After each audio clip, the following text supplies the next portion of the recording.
Mesdames et messieurs, bonsoir. Nous sommes ravis d'accueillir ce soir à l'auditorium Michel Laclotte l'une des voix les plus éminentes de la sinologie contemporaine, le professeur Timothy Brook. Il intervient dans le cadre d'une exposition tout à fait exceptionnelle qui met en lumière la collection chinoise d'Adolphe Thiers. Une passion chinoise, la Chine de M. Thiers, a en effet ouvert le 14 mai dernier dans les espaces de la mezzanine Napoléon et sera visible jusqu'au 25 août prochain.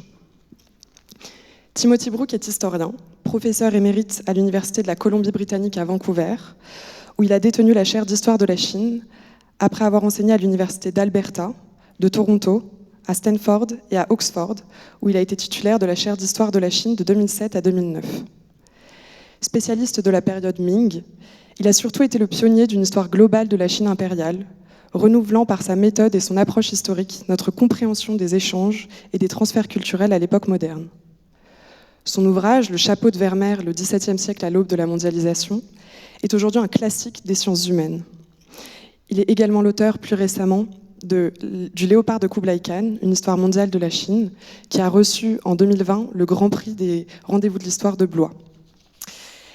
Tout récemment, il a écrit le prix de l'effondrement, le petit âge glaciaire et la chute des Ming, qui adopte la perspective de l'histoire environnementale pour comprendre la fin de l'Empire Ming au milieu du XVIIe siècle. Nous sommes particulièrement heureux de l'entendre aujourd'hui, lui qui a si bien su montrer ce que les objets, par leurs déplacements et les imaginaires qu'ils charrient, disent des liens entre la Chine et le reste du monde. Avant de lui laisser la parole, je tiens à féliciter le commissaire de cette magnifique exposition, M. Jean-Baptiste Clay, et à remercier chaleureusement les équipes de l'auditorium qui ont rendu cet événement possible, en particulier Luc Bougnol-Lafont, directeur de l'auditorium et des spectacles, Cola Gallo, en charge de la production de cette conférence, et Barthélémy Glama, qui a conçu cette programmation. Je vous souhaite à tous et à toutes une très bonne conférence.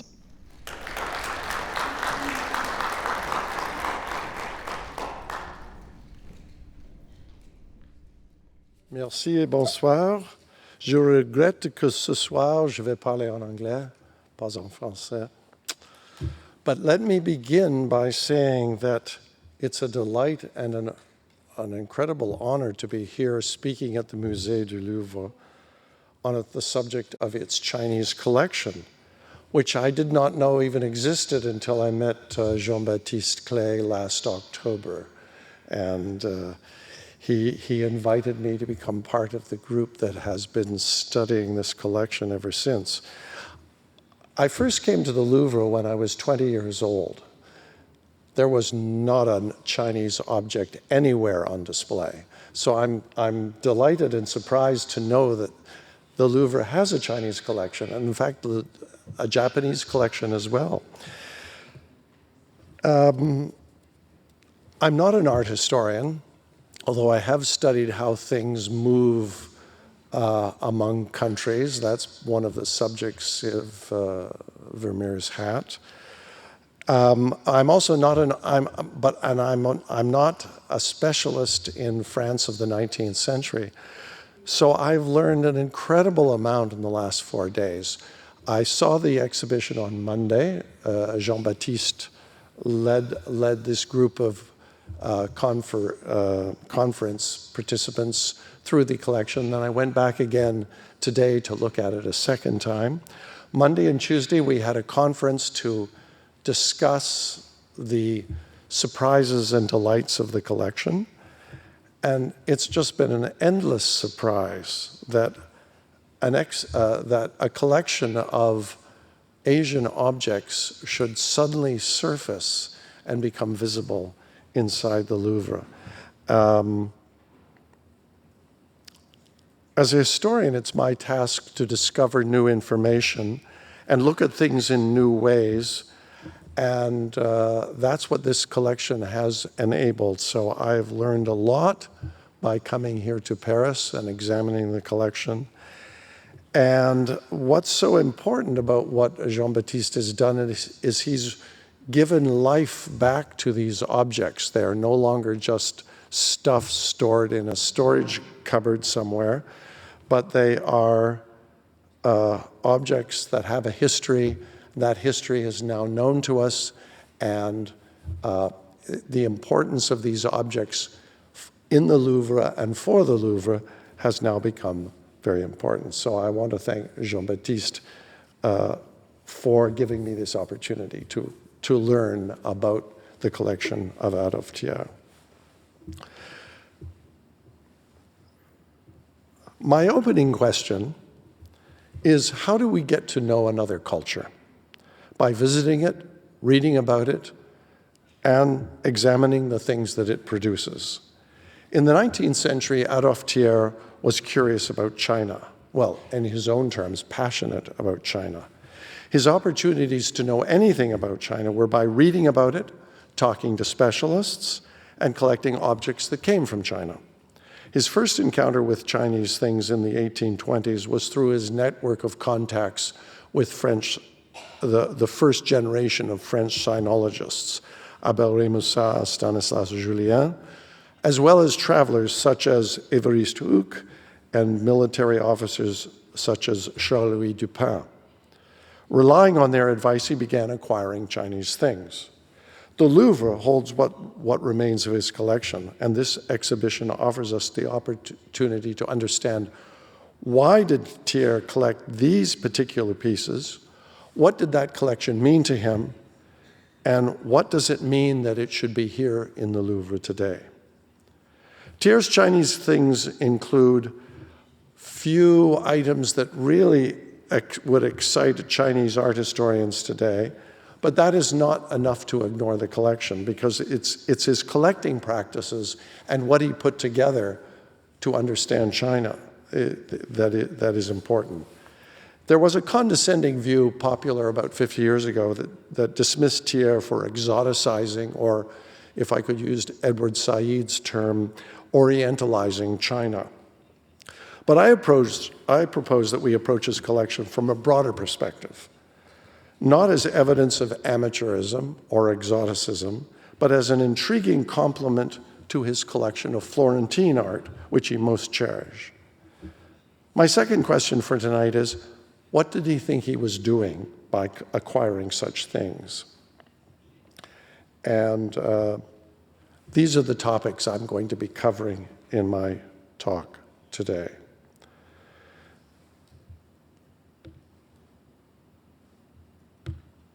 The earliest commentator on Thiers' collecting practices was the prominent 19th century art critic Charles Blanc. Blanc was Thiers' contemporary and discussed art matters with him. As he points out, Thiers was not a collector of original masterpieces, in part because he lacked the wealth to compete with high-end collectors. He was instead a person with a passion for art objects and what he called objets de curiosité. The result was a cabinet of art objects that, in Blanc's opinion, was unique in the 19th century. Thiers most loved the Italian Renaissance, but he also collected, to quote Blanc, Germanic and Spanish art, Florentine and French art, Batavian and Indian art, Greek and Chinese art. As a result, Blanc went on to observe, Monsieur Thiers possède ce qu'il a voulu posséder. Sa pensée toute personnelle pourrait cependant convenir à la formation d'une galerie nationale. And here we are in the Louvre. From Blanc's perspective, Thiers' interest in Chinese things was motivated by wanting to grasp what was distinctive about Chinese art production. This is why Blanc emphasizes the difference between Chinese and European artistic practices. Though he does allow that the laws governing the human spirit are the same everywhere and that beauty is universal, Blanc falls back on such cliches as that European painting celebrates the public and heroic, whereas Chinese painting features the private and intimate. And I'll just put these two statues up against each other, the one of Cellini and the other of Emperor Qianlong, who will play a large role in my talk today. I'll be coming back to the Qianlong piece. Now, my goal in this presentation tonight is to try to understand, how did someone like Thiers grow up thinking about art objects and their place in the world? For Thiers, every art object had a history, and he was intrigued by that history. Art objects are not pure cultural abstractions. They existed in real time, they embody real histories, and the people who made, owned, and used them added to what they were.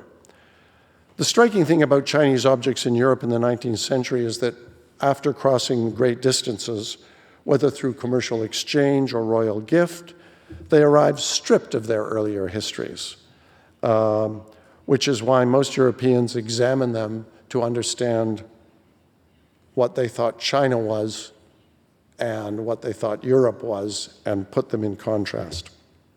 From my perspective as a historian, the place to start to understand what Chinese things meant in Europe is not so much what Thiers himself thought, but what China signified in his early years as a journalist in the 1820s before the Opium Wars. To appreciate what drove his curiosity for Chinese objects, we need to enter the intellectual context in which he lived, which will be the main focus of my talk. To construct that context, I have turned to a famous multi-volume set of writings and letters that the Jesuits published, first in 1702, the last edition in 1818, the Lettres édifiantes et curieuses écrites des missions étrangères. I'm going to use the 1810-1811 Toulouse edition, which is probably about the time Thiers might have opened the books, although we have no evidence that he ever read these books. But that doesn't matter. I'm using them to understand the context in which Europeans thought about China as Thiers was growing up. In these letters, the letters that are included in this set, missionaries write to colleagues and friends at home and elsewhere in the mission field about their experiences in Asia, mostly in China. The editorial intention of Lettres édifiantes et curieuses was to edify, in the sense of providing evidence of the challenges missionaries faced in spreading Christianity into Asia, but also to excite curiosity, in the sense of supplying information about a world very different from Europe and previously unfamiliar to European readers. Thiers was not a supporter of the Jesuits, which may be why he did not own a set of these letters. So I'm turning to them now to understand what Europeans in the early 19th century thought China was. In these letters, China appears in two ways, both as strange and as familiar. At the same time, however, there was not much about life and politics in China that was so different from how life and politics were conducted in Europe. The intention of the series was not to abandon China as hopelessly foreign and exotic, but to bring Chinese culture within the grasp of Europeans in a way that did not impose an impossible barrier between the two cultures. Let me start by quoting from some letters in volume 23. I'm going to focus on the last 4 volumes in the Toulouse series, and that series sits on my bookshelf at home. The main theme of this volume, of volume 23, is the suppression of Christianity in Fujian province in the 1740s. The accounts are horrifying, but then the Society of Jesus had to deal with similar hostility in the Protestant countries of Northern Europe during this same period. The rest of the volume treats China as non-exceptional. For instance, the eminent Jesuit missionary Jean-Joseph Marie Amiot describes his entry into China in 1751 by saying, "From Canton to Nanchang, I didn't see anything that merited my attention," which is as much as to say China is just like any other place that he'd been. And this was the first time Amiot had entered China, and he had no idea about China. 3 pages later, he notes that he passed his early days in Beijing viewing the curiosities of the country. He then goes on to write that whatever curious things he observed, these were already widely known because they'd been written about by 100 earlier authors who had published books in Europe about China. So he felt he had nothing to add. One difference that does strike Amiot, noted in a letter 8 years later, is that European science was so unlike Chinese knowledge of the physical world that it inspired great respect among Chinese intellectuals. I won't translate the whole text there, but Amiot talks about the Chinese intellectuals were struck that those who were educated in science had so much to tell them about their world that well-educated Europeans could go back into the Chinese tradition, explain to them things that were not explicable in any other way in their classics, and to in a sense give light and animate events and persons that were many centuries in the past. Now, science in the two cultures rested on profoundly different knowledge foundations, and this allowed Europeans to perhaps claim a certain cultural superiority, which is kind of annoying from my perspective. But some authors in this volume were also motivated to point out that certain differences ascribed to China were erroneous. There was a letter about polygamy, for example, saying that polygamy is no more legal in China than it is in most countries in Europe. And there was much discussion of nobility. Now, nobility in the late 18th century is starting to change. People with wealth and power are claiming nobility for themselves. This was not something that was going on in China. In China, you possess nobility if you were born into the right family. That Chinese lacked this new European version of nobility is slightly condescending, though one could argue that nobility was a concept that had been in decline in Europe for some time as wealth asserted itself as the prime source of personal authority. Now, it's in matters having to do with art production that I'm going to spend the next 10 minutes. The richest observations in the Lettres are those concerning the Jesuit artist Jean-Denis Attiret, whose skills as a painter gained him access to the palace for over a quarter of a century. I'm showing you two paintings that are ascribed to him, one of Emperor Qianlong on the left, and on the right, Empress Nara.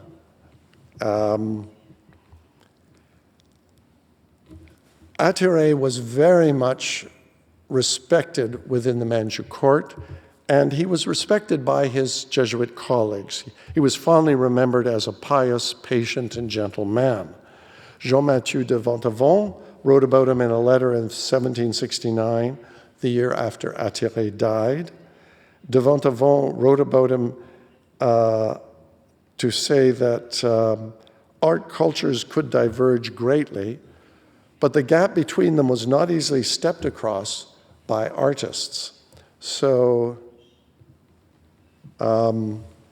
this is in Ventavon's letter. He says, "I will observe that a European painter at the beginning is in great difficulty because it's necessary that he gives up his taste and his ideas on many points in order to accommodate himself to the practices of this country."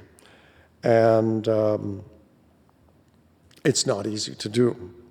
In other words, European painters had to adapt to Chinese expectations if they wanted to produce paintings that would be appreciated in China. De Ventavon gives the example of shadows, which Chinese artists avoided, but which European artists much used to create a sense of space. He also talks about oil painting, which was far outside the Chinese practice of watercolors. The first European works of art presented to the Qing emperors were not warmly received, I would say. And de Ventavon explains that Chinese viewers expect the colors to be unified in certain ways, to use miniaturist techniques, which were precisely the elements that Charles Blanc highlighted when he first wrote about Thiers' Chinese artworks. After Attiret's death in 1768, Vontavon stressed that the mission in Beijing needed another such painter in order to bridge the social gulfs and the aesthetic gulfs of power and culture between Manchus and Europeans.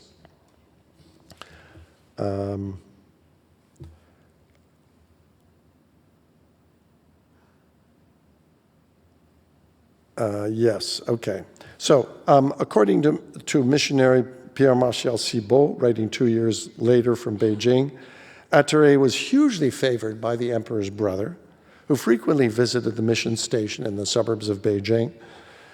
And he prefaces that with the comment that the Manchus, who ruled Qing China, were naturally affable, and no prince in Europe treats foreigners as well as we are treated here.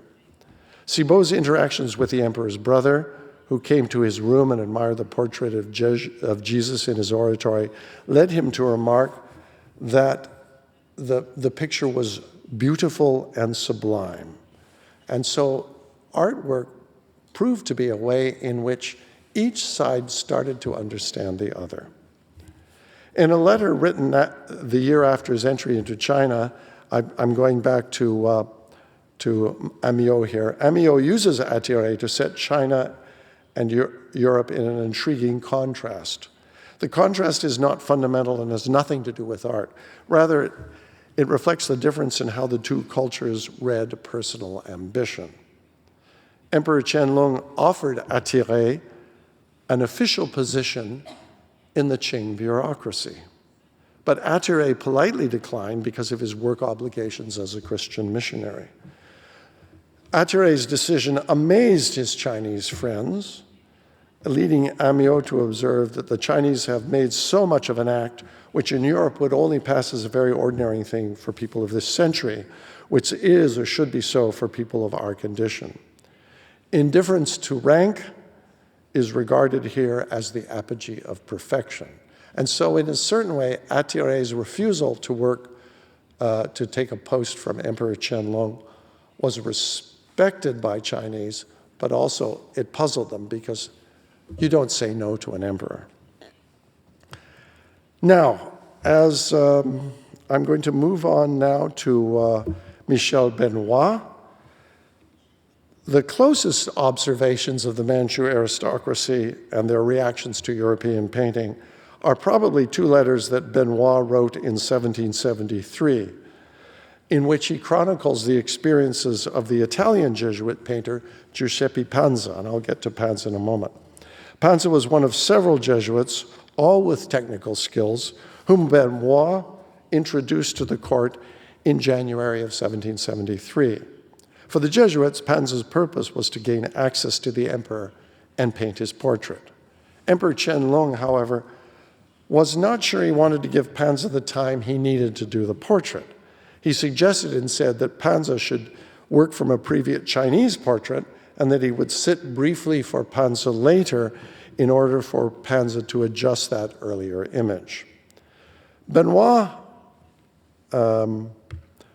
and that's Pansa's first portrait of Emperor Qianlong, which became the model at Sèvres for creating the statue of Emperor Qianlong that I'm not sure how popular that statue was, but I'd love to acquire one. Benoit was hugely aware of Manchu taste. He was one of the designers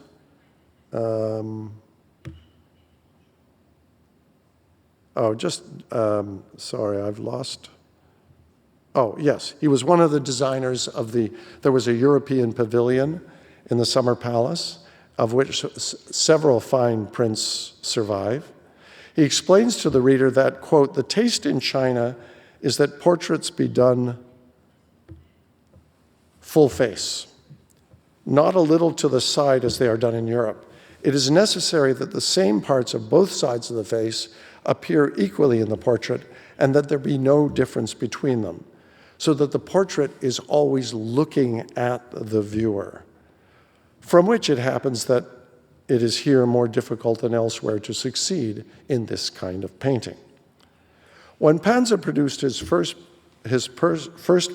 version of the emperor, Qianlong was satisfied with the image, but puzzled to know why a second sitting was necessary. As it happens, Panza had not yet painted in his headpiece or his robe, and he didn't want to do that. He wanted to view him in the flesh in order to know how the headpiece and the robe would sit on him. Now, Panza was an extraordinary painter, hugely productive, and you can find lots of paintings ascribed to him or to his workshop that are not, in a sense, replicas of Chinese art practices, but involve a certain marriage between Chinese and European styles. So Panza was happy. Emperor Qianlong was content with the first version, but he didn't know why he had to sit for a next version. Now, the emperor sitting for a Jesuit artist meant that other Jesuits might be sitting in on the event, and this is what happened. So in a second letter, Michel Benoit reports on questions that the emperor asked him while he was sitting for Giuseppe Panza, some of which had to do with the production of engravings. His first question was whether France was where the finest engravers were to be found.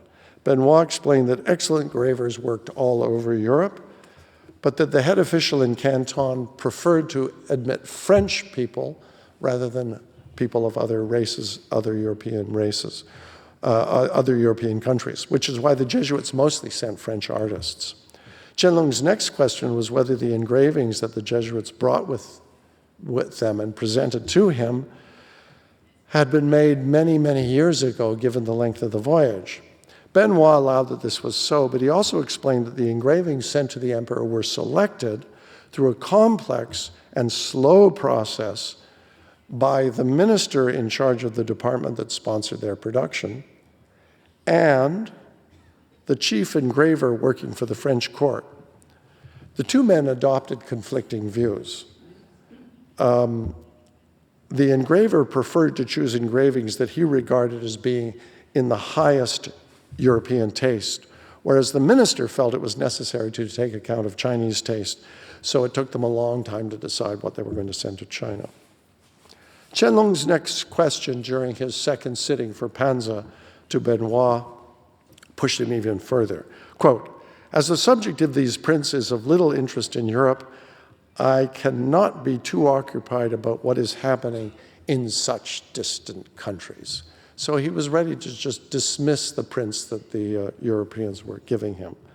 Benoit dodged the implication that the engravings given to Qianlong were of minor importance by replying, quote, "In Europe, people are interested in all beautiful actions, in whatever country they are done. Even before the drawings of the victories had reached them, people were already admiring the glorious exploits of your majesty in the vast countries you have subjected to your empire." And there were many of these. Attiret had a hand in creating this battle scene from Korgos, which is out in Xinjiang. This exchange led then to a long discussion between Benoit and Qianlong about how Europeans understood the European multi-state system as distinct from the single-state system in East Asia. That discussion leads Qianlong to ask whether was Panza French. Benoit admitted Panza was Italian, but since France and Italy were at peace, then no conflict need arise between Italians and Frenchmen. This exchange prompted Qianlong to ask whether Italy had a great painting tradition. Benoit admitted that it did. Thiers would have agreed. Toward the end of the 18th century, many of the differences between Europe and Asia that the Jesuits used to highlight at the beginning of the 18th century were being scaled down. In a letter he wrote in 1775, the Jesuit missionary François Bourgeois spoke of Emperor Qianlong as the greatest prince of the world without any qualification. In another letter 3 years later, François Bourgeois comments on the great number of books about China published in France, some favoring China and others disparaging it. He believed that the truth about China would come forward to sensitive readers. Quote, "Truth has its colors, and in the long run, it shows itself. There are things that everyone agrees on, and which can serve to fix certain ideas, by means of which one then goes on to others." Bourgeois concludes his letter by praising the new French king for continuing to protect the Jesuit mission in China in the great tradition established by Louis XIV, who so loved China, in the words of Bourgeois. In a letter later in the same volume, Mathieu Lamotte, writing in June 1780, consoled his brother with the thought that while France found itself at war with Great Britain, he was in a place where he could experience the most profound peace, and that China was at that time the most flourishing state in the world.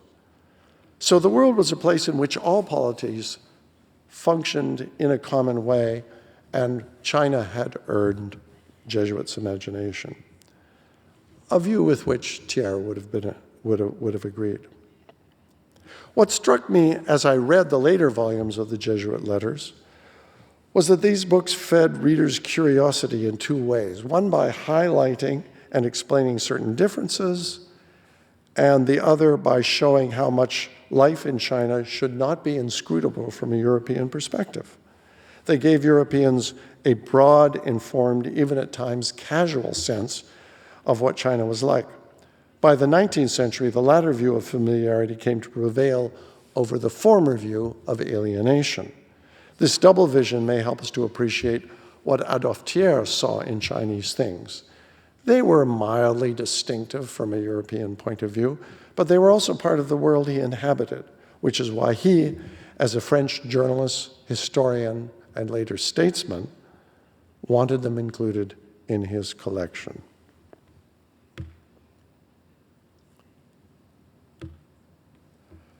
So, as I mentioned at the beginning of my talk, objects are not abstractions, but bring with them not just physical characteristics, but history that in part define their interest and importance to collectors. Chinese objects had a history in Europe before the 19th century. The first phase was the Baroque wave of chinoiserie, which occurred during the reign of Louis XIV. The second phase, the Rococo, happened under Louis XVI. By the latter part of the 18th century, however, China's reputation had shifted downward, and the chinoiserie fantasies of earlier times meant less than they had. By the mid-19th century, chinoiserie as an aesthetic movement had passed away, largely replaced by japonaiserie. China was no longer Cathay, but a modern state engaged in global politics. In French memory, though, chinoiserie was still interwoven with memories of what France had been like under the rule of Louis XIV. This was not something about which Thiers was sentimental, for his commitment was not to monarchism, but to constitutional government. And for this slide, I went online and discovered there was an exhibition of chinoiserie at the Louvre in 2009. Some of you may have seen it. I didn't. And so there's this transformation of European craftsmen adding things to Chinese objects, which they did in the early part of the 18th century, and then just letting the objects stand on their own, as was the case in the 19th century. So Thiers collected objects so that he could better appreciate foreign cultures, including China's. He was not necessarily looking for masterpieces, nor was he separating cultures into absolutely different realms. He wanted objects and paintings that would confirm his understanding of the cultures of the many places that the world contained. Now, the final section of my talk today is going to be around one of the objects that Thiers collected, and that is this object, the Qingming Shanghe Tu, or going upriver at the Qingming Festival. The festival was the spring day on which Chinese went out to visit the tombs of their ancestors and clean them up. In 2025, it fell on the 4th of April. The original painting, here I'll give you a glance at the painting, which is really quite an extraordinary work of art. But let me move to the next one. The original painting, the original Qingming Shanghe Tu, is the one on the left. It was painted by Zhang Zeduan in the Song dynasty. Zhang Zeduan died in 1145. It was over 5 meters long, and it became deeply embedded in the history of Chinese art production as it became the subject of much copying and faking. And so I'm going to talk about this as a way of situating Thiers' acquisition of the scroll within a longer Chinese tradition of such acquisition. You'll notice that the two paintings are very different. In the original, the bridge is made of wood. In Thiers' copy, the bridge is made of stone. This was a transformation that happened in the 16th century in copies of this painting. And if you'll notice the boat coming up the river, being pulled by all those sailors, is heading towards one side of the bridge. And according to the interpretation of a Chinese art historian I know by the name of Cao Xingyuan, this painting is about impending disaster. But all of the copies that were later produced of the painting are about, peacefulness, prosperity, and good times. At any rate, so here I'll just move back to Thiers' copy. Thiers' copy was painted by the court painter Yao Wenhan. Charles Blanc knew nothing about the painting as the genre, and in his 1884 catalog, he makes all kinds of errors about this. He says the painting was produced under the Jiaqing emperor, and the emperor did put his red stamp on the painting at one point. But there's a long introductory poem by his father, the Qianlong emperor, and it was made in 1768, and then Qianlong added this poem in 1771. Now, we can't blame Blanc for getting this wrong, but where I will disagree with Blanc is in his making the unfortunate reference that Blanc's unfortunate reference to French troops going in and helping the English in the Second Opium War. This has led to the question of whether this scroll was looted during the Second Opium War. And I should say, I think I've already mentioned it earlier, I should say that Thiers was opposed to the Opium Wars. He was opposed to forcing China into trade relations with the rest of the world. So the reference was, well, I would say, was not appropriate in Blanc's catalog of his collection. But the more serious question was, how was the scroll acquired? Did a French soldier grab it from the imperial collection during one of the Opium Wars? Or did a eunuch sell it out of the north gate of the Forbidden City, which eunuchs had been doing for centuries? If you wanted to get an item in the imperial collection, you just show up at the north gate of the Forbidden City, and you deal with a eunuch who is willing to slip something out the back door. Thiers, to the best of our knowledge, Thiers never wanted to buy loot. He wanted to buy something that had been properly acquired. And in this case, it appears to have been acquired by a French military man who was in China. And it wasn't part of a looting. He acquired it through some purchase. Anyway, Blanc also gets it wrong by identifying the scroll as a panorama of Beijing.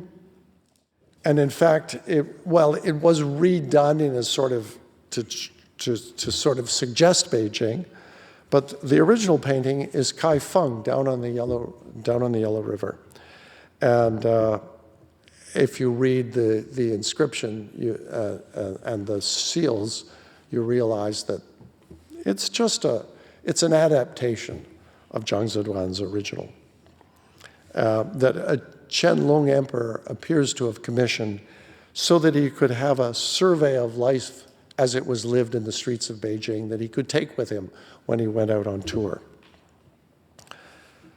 Now, going upriver at the Qingming Festival, which depicts a busy urban-rural continuum along a river, was hugely popular among Chinese art consumers since the Song Dynasty, so much so that it inspired many reproductions and derivative variations.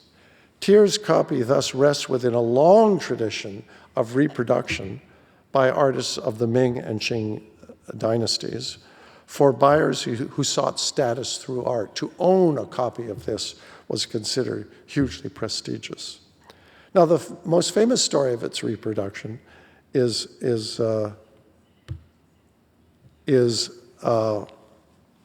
one that occurred in the 16th century during the Ming Dynasty. And it involves Yan Song, the chief grand secretary under Emperor Jiajing. And I've stuck, and the painting, well, probably the most widely reproduced version of this is by Chou Ying in 1540. But the copy, here's Yan Song, the copy that Yan Song acquired, he thought he was acquiring Zhang Zedong's original. Now, according to the prominent Ming essayist Shen Defu, Yan Song was one of those who, quote, used their official position to make their way in the world and accumulate vast wealth, exploiting the consumption of culturally valued artworks and antiquities, which Shen calls the business of elegance. Yan Song and his family, in Shen's language, thieved and expropriated to the point that what they collected almost equaled the imperial holdings.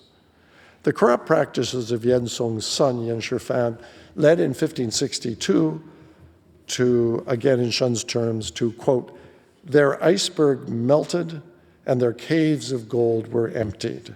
Some of their things were taken into the imperial hoard, others were sold to powerful families. In a blink of an eye, they were gone. So Yan Song's collection was completely destroyed. It consisted of 3,201 paintings and scrolls. Now, the collection allegedly included a copy of Zhang Zedong's Going Upriver at the Qingming Festival, the original. When a copy bearing the seal of Emperor Hui of the Song showed up on the doorstep of Shen Defu's brother-in-law, the painter and diarist Li Hua, who I've put on this slide, on the 6th of August, 1609, Li judged that it could not possibly be the original. In his diary, Li recounts how a highly skilled Suzhou craftsman fooled Yan Song into buying the painting. According to this story, the painter managed to gain access to the original painting several times. After each viewing, he went home and painted what he could remember of what he had seen. And then over the course of a dozen visits, he was able to produce a pretty persuasive copy of the original. And when Yan Song let it be known that he wanted to acquire Going Upriver at the Qingming Festival, an official named Wang Yu learned about the Suzhou copy, bought it for 800 ounces of silver, which is an extraordinary price to pay for a scroll, and presented to Yan in order to curry favor. Delighted with the gift, Yan sent it out to be remounted. The artisan to whom he sent it quickly discovered that the painting was not the Song original, but a recent copy. He knew the artist who had faked it and demanded 40 ounces of silver from Wang Yu to keep silent. Wang refused to pay him the bribe, and so the truth came out. When Wang Yu was executed in 1560 for failing to hold the passes of the Great Wall against a Mongol attack in 1559, it was widely believed that the real reason for his execution was that Yan Song wanted revenge for being humiliated by the forgery. The scroll Wang Yu acquired and sold to Yan Song ended up in the imperial collection, though, and is now in the National Palace Museum in Taipei. Li Hua's tale is about a calculated fake designed to fool a buyer, whereas Thiers' scroll was a legitimate copy produced as a commission from the emperor. As art historian Anka Lask has observed, quote, for 19th century collectors such as Thiers, a copy was never only a copy, it was an improved version of an original that brought a personal souvenir of a remote time and place. Unlike Thiers' Florentine objects and reconstructions, he was not assembling memory images when he acquired Going Up River at Qingming Festival. Asia was not a place about which he had any memories because he'd never traveled there. It was in his collection because of what it represented of Chinese art production and because of how it depicted the lived reality that Chinese experienced. Thiers valued and collected Asian art because these things contributed to bringing China forward for his contemplation, to bring China within his vision of the world. Thiers did not assemble them to picture a realm that France might conquer, for he opposed the Opium Wars that Great Britain launched against China in 1839 and 1856, the second in alliance with the Second French Empire of Napoleon III, whom Thiers opposed. Thiers had no interest in punishing the Qing monarchy for resisting foreign trade demands. He wanted to better imagine China and other places in the world. Going Up River at the Qingming Festival served this purpose. It used to be fashionable to accuse Thiers of being an Orientalist, but I think that misses the point of his collection. Yes, he accepted some of the cliches about China and its art practices, but what he was determined to do was not to characterize China, but to see it in a global context. And that is why his ownership of this painting is so intriguing to me. So let me conclude by congratulating the Louvre on creating this exhibition, well, having Jean-Baptiste Clay create this exhibition of Thiers' collection of Chinese objects. And I hope that we're going to see more Chinese and Japanese objects on display in the coming years. I've learned so much from this experience. It's given me a fresh look at Chinese art in Europe in the 19th century. And so I want to thank both Jean-Baptiste and the Louvre for making this happen. And I recommend that you go and see the exhibition. Thank you.